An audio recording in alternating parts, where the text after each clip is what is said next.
nonsense? You said, I need to see it to believe it. Is that right? But yet you can accept what? And here's where the trick comes. I want to share something with you. I used to fall into the same kind of crap myself. Until one day I thought about it. And I realized, you know what? I'm just an old country boy, you know? And when I go to town, these city slickers can put stuff on me real quick. Every time. But they shouldn't be able to do it to you twice. Our prophet, peace and blessing be upon him, he said, the sign of a believer is he never gets bit, snake hole twice. So don't, okay, you've been bit once, but don't fall for it again. And here's how they use it. They'll come at you with things you don't understand. I was telling Brother earlier about this. When I was a kid back in the 40s, I remember that anybody came to town and he was a traveler, oh, whatever he said, oh, my, step back. This man been to New York. Oh, that lady been to France. Oh, my God. Whatever they tell you, got to be right. Somebody been to France. They said, Mercy Buttercups.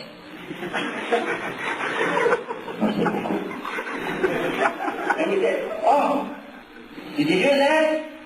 Oh, I'm impressed. I'm really impressed. This person must have big knowledge today. A guy walked in with a three-piece suit and a briefcase, slide presentation. He's an expert. Oh. And what will they use? Look what they'll use. Something you can't deal with. Something you don't understand. Time and space. If somebody told you 10 minutes ago a butterfly was on top of my head, you'd say, get out of here. That's stupid. Ain't no butterfly in this room. It's a fool. But if he told you 10 million years ago, when you fall from a butterfly, oh, really? Excuse me? Where's the difference? Where's the difference? You have no proof. You just accepted it. Why? Me? How many 4.5 million years ago on the earth when Australopithecus was walking? Can you imagine he couldn't even say that word? He was walking along and he saw me on the phone and go, hey, Neil, how's it going? Excuse me. I'm not buying that. You're not buying that. Not really. You're going, oh, that doesn't sound too logical. The other thing is distance. Just 50 years ago. Hello? I know you're not old enough to know that. Anybody? Me only, okay. 50 years ago, they were telling us all kind of weird stuff about what the moon was made out of. Do you know that? Yes, sir. There was still some people saying it could be made out of green cheese. You don't believe that, do you? I was there, man.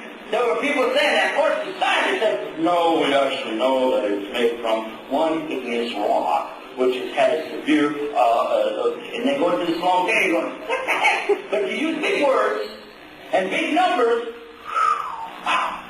It's a good thing, an old country boy like me got to be a big city slicker like you today. There's a problem with all this, by the way. You know what the problem is? You're smart enough to know that you're sitting here. You're smart enough to know you can create yourself. And you're smart enough to know that you're not going to be here forever. Something's going to happen to you. Then what? I submit to you, the Father, that day will come sooner than you think. And when you're standing there, you're going to say, oh, God. And I'm talking about atheists going to be there too. Yeah. They're going to be saying, oh, my God. And I thought you didn't believe. Think about this. If you saw an atheist out of an airplane, you'd still say the same thing everybody else said. Oh, God! Why did you say that? Why didn't you say, oh, God!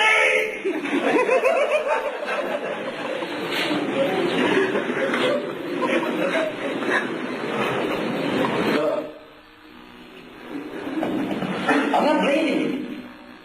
It's not your fault. You've been programmed by people that have an agenda. Their agenda, as I already mentioned in the lecture, is very clear. They want people to submit to materialism rather than God's law. We'll continue. I'll take another question. Maybe you didn't like the way I answered that one. Maybe you like the next one better. Do you love them?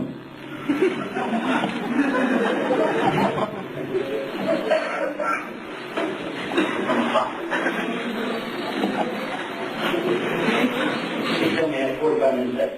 said, is it wrong to ask for a proof for God? No, it is not. Isn't it natural for me to look for a reason behind everything than just believe in Him? Absolutely. Ask for proof. Because I did. After staying with the Bible and Christianity to a point, I gave completely up. I left it. And then I came back blind. I said, I know I have zero proof, but I got a feeling, and I'll just go off my feeling. And I preach Christianity by feeling. After being a Christian, then a nothing, and then preaching by feeling. Still, when I left, and the study's not tonight to say I came to Islam, that's going to happen tomorrow, inshallah, in another program. But, for sure, when I saw the proofs of Islam, and there are proofs, then I had to say, oops, I was going the wrong way. But it's not too late. If you're sitting here tonight, or somebody watching this tape, it's not too late.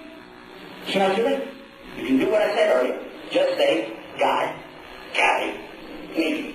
If there's no God, what did you lose? Nothing.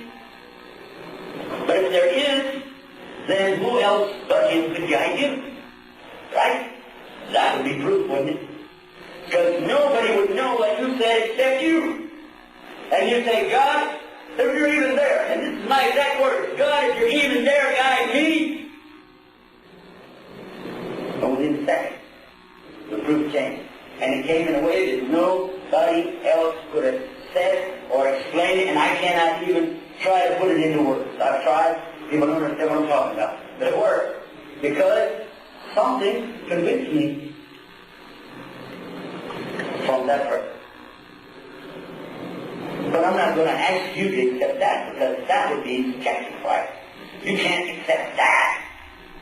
If I accept that, I have to accept every Christian that came down and fight me and hollering out, Jesus saved me. Well, I have personal relationship. Well, I enjoyed him, and he told me, okay.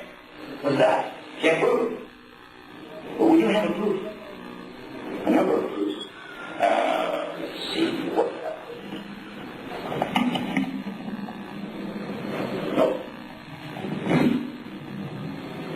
Nope. Ah, there it is. This is the written, called kitab or book. This is the written Arabic of the Holy Quran. Right here. Small. Little. It's so little I can put it inside there and you will lose it. But it's so big, look at the challenge that comes with this book. It says, if it were from other than God, you would find contradictions in it. Contradictions. Okay? 1,400 years we're waiting. Somebody find one. Find one. Find one. And don't even say, well, the Bible doesn't have any contradictions. Go to my website and click on it where it says Bible. Has a picture of my Bible right here. Just click on it. And if I only listed a few because I didn't want to waste that much web space. Maybe a few hundred or something like that. Okay? This book makes that challenge. If it's from other than God, you will find a contradiction in it. And there's none. That's not all. It also says, if you're in doubt about it, then bring a book like it. Go ahead. There it is. Number 8. Look at this book. This book right here. It's bigger than this book, right? So it looks like you can bring a book like this, right? Right. I'm going to tell you right now, this book, and I read it today, I'm very impressed with this book, and this book right here, I'm very impressed with them, but they have mistakes in them. They have mistakes. Typographical error, construction of paragraphs, the way they format, justification on the pages. It splits it up. They have mistakes. I've been reading this one for 10 years. I haven't found one yet. Not one. And as far as trying to bring a book like it, how many of you ever seen a real accurate translation of the Quran into Urdu or English? I mean, it's exactly the same, with no mistakes. Raise your hand. Hello? We have Muslims here. I said, have you ever seen an exact translation into Urdu?